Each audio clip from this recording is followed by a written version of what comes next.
New this morning, a 20-year-old woman is seriously hurt after she was allegedly sideswiped by a semi-truck outside of Grand Forks last night. The North Dakota Highway Patrol says the semi was heading to an industrial park off of I-29 northbound around 10:50 near Grand Forks. The semi driver told troopers while he was driving in the right lane, he witnessed the woman run into one of his trucks, getting hit by a side-swiping manner. The woman was brought by ambulance to Altru, where she received medical treatment. The driver of the semi was not hurt, and he's not facing any charges. The accident is still under investigation. A 34-year-old man is dead after he was thrown from his seat during a single-car crash in southwest North Dakota. The State Highway Patrol says it happened around 4 Sunday evening near Ramey in Bowman County. The man was life-flighted from Bowman to the Bismarck Hospital, where he passed away. That crash is currently under investigation. 1 minute past the top of the hour, taking that live look outside right now. No rain right now, but I woke up and there were some puddles out there on some of the roads as I was driving in. For what we can expect on our Monday morning, let's head on over to First Alert Storm Team meteorologist Lisa Green. Yes, we've got more rain overnight last night to help green things up. And the good thing is it happened overnight. So while we were sleeping, and now we've got a beautiful day in store for us today as this rain is moving on. Here's a look at the radar. You can see the showers moving into the eastern half of Minnesota now, into the Duluth area, and we're clearing things out. Might still have a couple of sprinkles over in our far eastern viewing area, places like Hubbard County and Beltrami County. But overall, we're really quieting down and we're clearing out. And we just saw on our sky cam, we're getting a view of that sunrise starting up for us this morning. Here's a look at our temperatures. They've been mild with the cloud cover overhead and just in general that warmer air mass that was in place. Yesterday we finally hit 70 degrees. Remember how long it took us to get to 60, and then quickly after that we've hit 70 now, and we've got more on the way. It's 44 right now in Fargo, 40 in Grand Forks, and 56. Very warm down in Sisseton. The cool spot is Langdon and Roseau at 39. So today, looking at some conditions that are going to be pretty pleasant. Again, you could see a little bit of that first light starting to show up on the horizon on our First Alert Skycam network with those departing clouds as well. And as we look ahead through our morning hours, that sunrise happening at 6:17, so a little over an hour from now.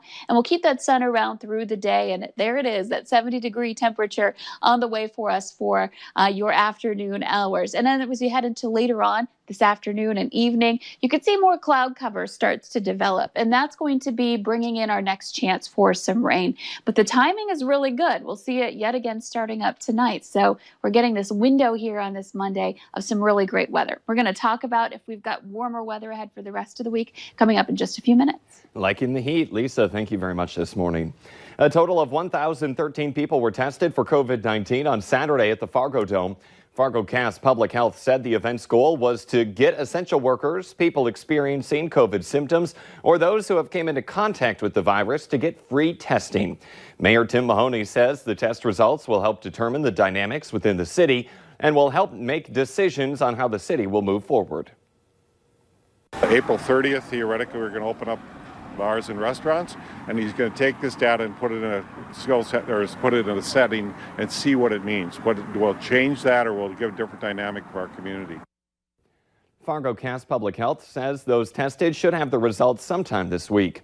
North Dakota's Department of Health reported another COVID-19 related death. It was a woman in her 80s from Cass County with underlying health issues. She is the 17th person in the state to die from the virus.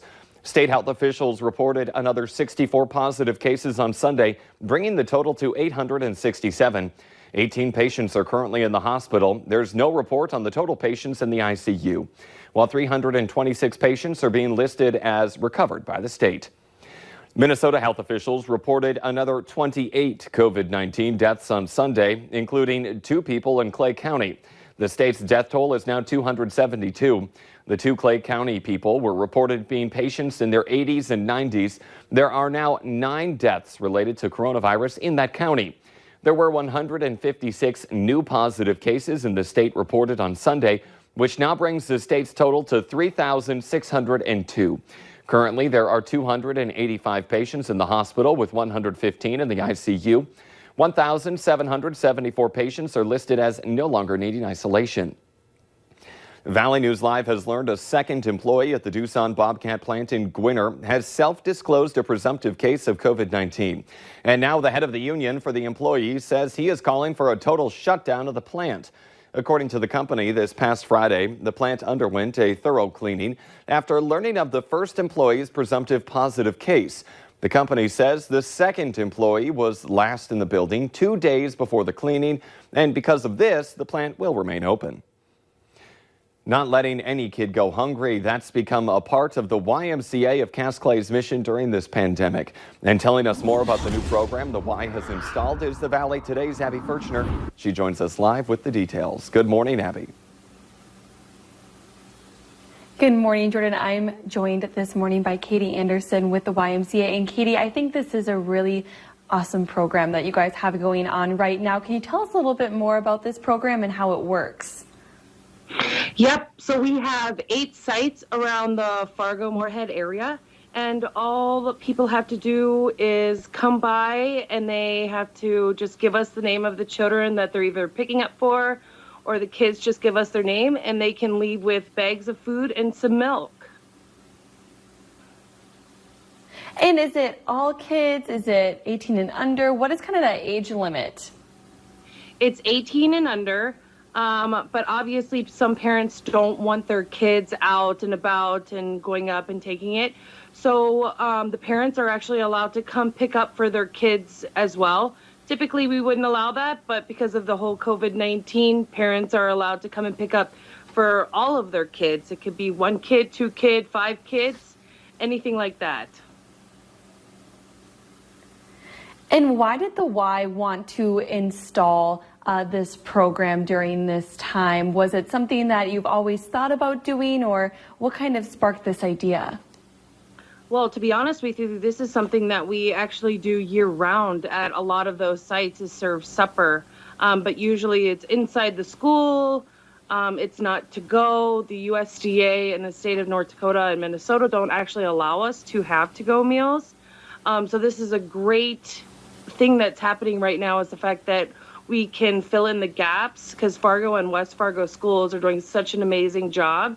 And we're just trying to fill the gaps in to people who can't make it during the afternoon or just need that little extra help, push, anything like that. We want to be there for them.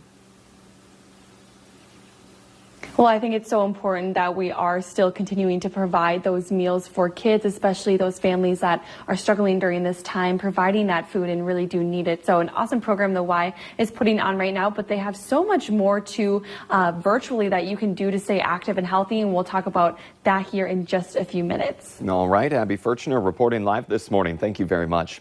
Fargo parks are opening up driving ranges around the city. The new guidelines you need to know before heading out to practice your swing is still to come. But first, is today going to be a good day to hit the golf course or be outside in general? Lisa Green explains right after this break.